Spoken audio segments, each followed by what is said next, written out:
Assalamualaikum warahmatullahi wabarakatuh. Waalaikumsalam. Siapa ini di samping aneh? Masya Allah, Allahu Akbar. Salam ila syab Indonesia. Please say salam to Indonesian people. Assalamualaikum warahmatullahi wabarakatuh. To all the people of Indonesia. Allah. Pleasure to be here. Yeah, Dr. Zakir Naik. Assalamualaikum warahmatullahi wabarakatuh. Assalamualaikum warahmatullahi wabarakatuh. Para pemirsa, mungkin sudah tidak asing lagi bagi kita terhadap nama Dr. Zakir Naik. Dia seorang medical doctor, kemudian mendalami ilmu perbandingan agama. Maka dia dikenal sebagai pakar kristologi pada saat ini. Sebelumnya ada nama Ahmad Didat, juga keturunan India Pakistan yang menetap di Afrika Selatan. Nah, Dr. Zakir Naik ini juga berasal dari India. Dia sangat hebat, bahkan kemampuannya menguasai Bible itu melebihi pastor dan pendeta. Bahkan paus sendiri pun mungkin nggak sampai pengetahuannya atau hafalannya seperti Dr. Zakir Naik. Zakir Naik kalau berbicara tentang Bible, dia hafal, bahkan nomor-nomor ayatnya dia tahu. Kita tidak pernah mendapatkannya pada seorang pastor atau pendeta yang ada pada saat ini. Tapi apa yang menarik? Tahun 2025 ini, beliau akan berkunjung ke Indonesia untuk menyampaikan dakwah, mengajak orang-orang untuk masuk ke dalam Islam dan meninggalkan agama-agama yang sudah penuh dengan rekayasa. Begitu kira-kira kesimpulan Dr. Zakir Naik. Karena memang kita akui dalam beberapa tahun belakangan ini, itu persentase kaum Kristiani itu meningkat, itu kita akuilah. Meningkat. Baik karena persoalan ekonomi, di mana orang-orang yang di desa-desa yang tidak punya harapan terhadap hidup, datanglah kaum misionaris menjanjikan jalan keselamatan dengan membantu beras atau fasilitas di dalam kehidupan. Itu sudah lama dilakukan oleh kaum misionaris. Bisa dilihat nanti di dalam 70 tahun H.M. Rashidi, seorang menteri agama pertama yang memaparkan terus terang bagaimana orang-orang misionaris memurtadkan atau mengkristenkan orang-orang di desa-desa yang sedang mengalami kesulitan ekonomi.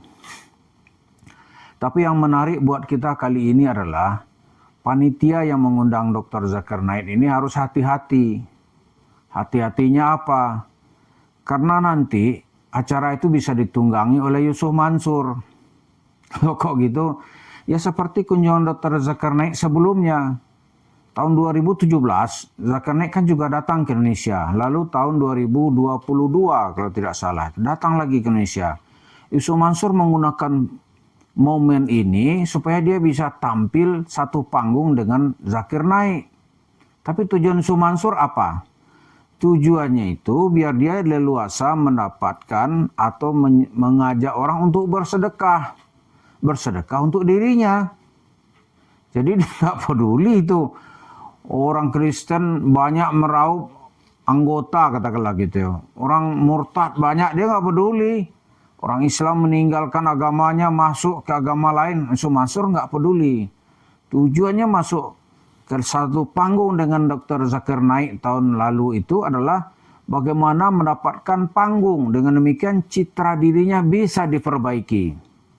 Ini saya nggak mengada-ngada, nanti ini banyak saksi gitu.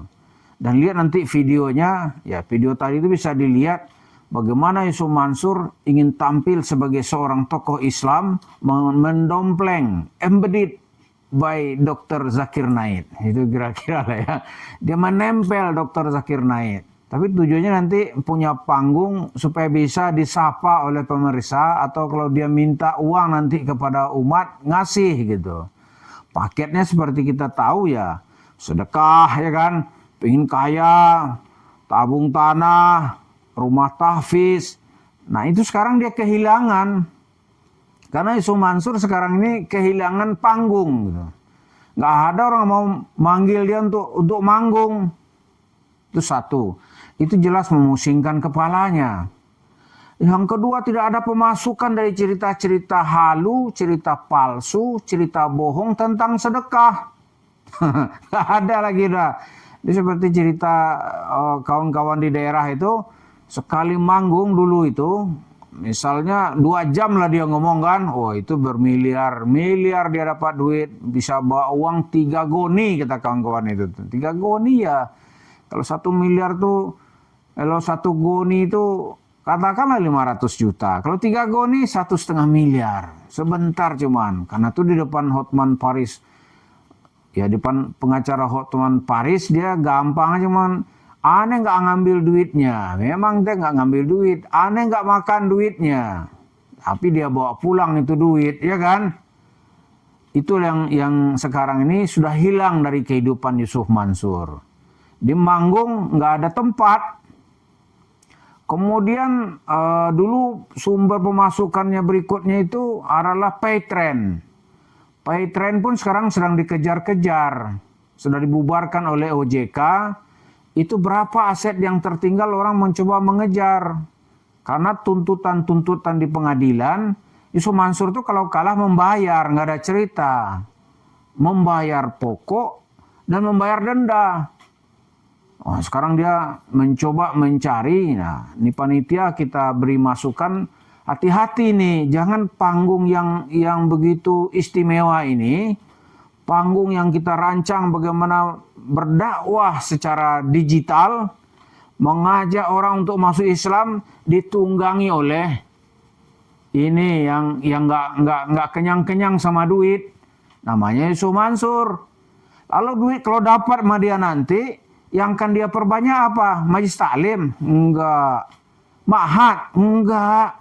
Pusat kajian, katakanlah mu'alaf center, enggak ada urusan dia. Lo mau Kristen aja. Paling gitu dia bilang, enggak urusan gua. Dia disuruh anaknya masuk gereja, misalnya mau aja dia. Buat itu, buat Islam sama Kristen sama gitu. Di gereja oke aja dia. Kalau ditanya orang kemana? Itu ikhtilaf, khilafiyah. Gampang aja mulutnya nih. Lalu yang akan dia perbanyak apa? Dia ingin menambah warung steak. Dia akan membeli tanah-tanah di mana aja yang bisa dia beli yang strategis. Soal harga Yusuf Mansur nggak masalah. Bayar DP, dan dia mungkin nggak mau bayar lagi gitu. Masalah, itu yang akan dia lakukan. Jadi dia tampil mencuri panggung Zakir Naik, tujuan untuk kepentingannya sendiri. Hebat nggak nih? Orang tuh mengatur, ya panitia tuh mengatur bagaimana mencocokkan jadwal Zakir Naik. Kemudian mungkin ya membayarkan tiket pesawat. Kemudian akomodasi selama di sini. Termasuk hotel, transportasi, kemudian security. Nah tiba nih Yusuf Mansur nih, dia minta manggung dia. Nah dulu tuh kan dikasih oleh panitia, karena orang ya ini pikir nih ustadz gitu. Taunya tujuannya juga untuk mencuri panggung aja.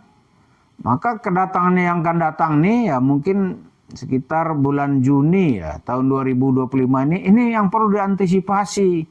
Adanya orang-orang yang membajak acara Dr. Zakir Naik. Ya kan? Mencuri panggung. Tapi kalau begitu Yusuf Mansur kan duitnya juga banyak. Bisa manggung sendiri nggak? Ya bisa. Kenapa dia nggak manggung sendiri? Nggak sanggup dia. Nggak sanggup apa? Nggak sanggup mendatangkan pendengar. Itu yang pertama. Nggak ada yang mau dengarin. Kemudian dia nggak sanggup bayar. Kan manggung panitia kan banyak itu. Kalau memang dia sanggup ya. Itu kan di Ma'had Darul Qur'annya tempat kan luas. Bikin aja panggung ceramah tiap hari gitu. Kan bisa aja. Oh ini temanya kan dijago-jago itu. Itu tema bagaimana di saat soal-soal pajak berganda atau reciprocal tarif misalnya. Wah ini caranya berbisnis sama Allah. Kan bisa kan? Siapa yang larang dia? Nggak ada yang larang.